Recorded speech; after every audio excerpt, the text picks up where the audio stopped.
Do you think aliens are real? I do.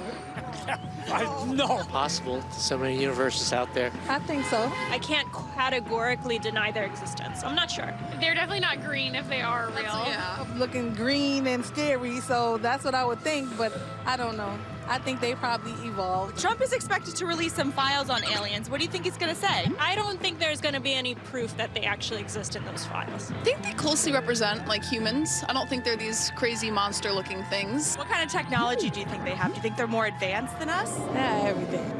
Let's go there. They got everything. No cars, definitely spaceships, for sure. Yeah, sure, we are aliens. Don't you see?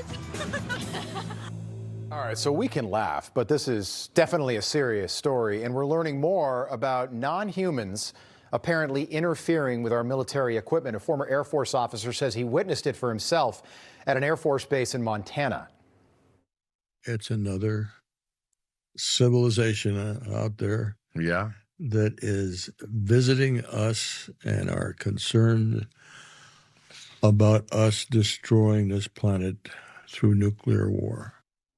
Dr. Stephen Greer is the founder of the Disclosure Project. He's back with us tonight. Dr. Greer, good to see you. I'm just wondering if you could explain this to me. Do you believe that gentleman is my first question, but if you do, why are aliens interfering with our military equipment?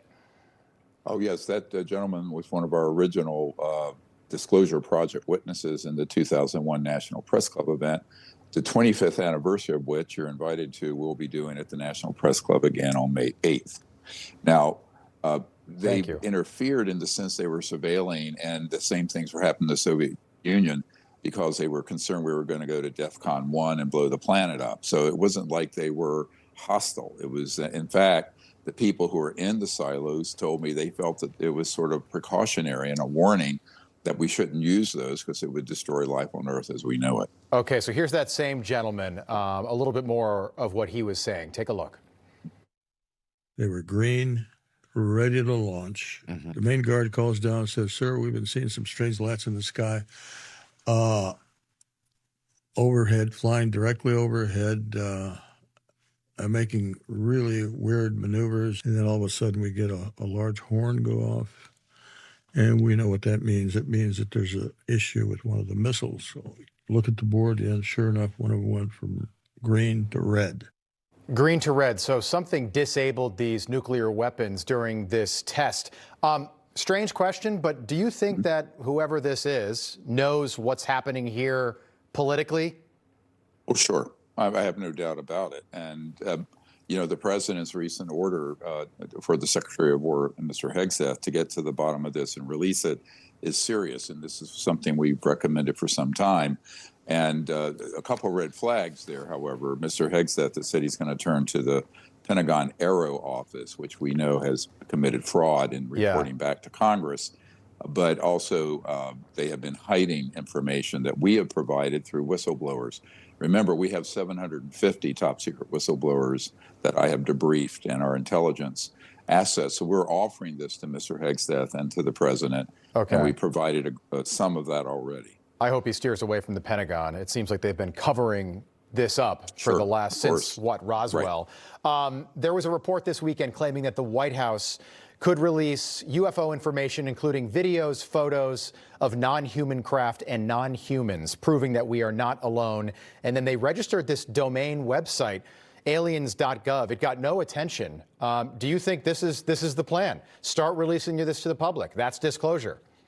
Yes, and they have to do it carefully and not follow the advice of Mr. Bigelow, who owned Bigelow Aerospace, who's saying it should be a partial, or in my words, fake disclosure, because most of the UFOs seen are our reverse engineered craft. They're man-made. They've been made illegally, and only recently has the president and certain people been read in on that, and that's what we have been pushing for. So the public needs to understand there are two types of UFOs out there, man-made ones and the ones that are of non-human origin.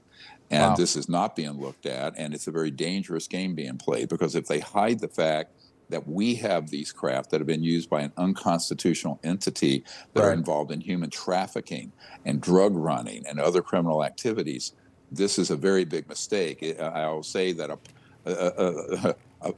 a partial truth is worse than a lie in this case. It seems like Donald Trump is preparing to step to the podium and make some sort of announcement. I've only got a few seconds, but when do you think this disclosure, when do you think aliens.gov goes live? I think it'd be in the next few months. We're working to see how much of the information that we have. We have the largest collection of intelligence, actual intelligence in the world on this, more than Mr. Hegseth would have access to in the Pentagon. I will assure Greer, you of that. Appreciate you being here. Sure. Look forward to seeing you in May, if that invitation stands. It does stand. Thank you. Appreciate it.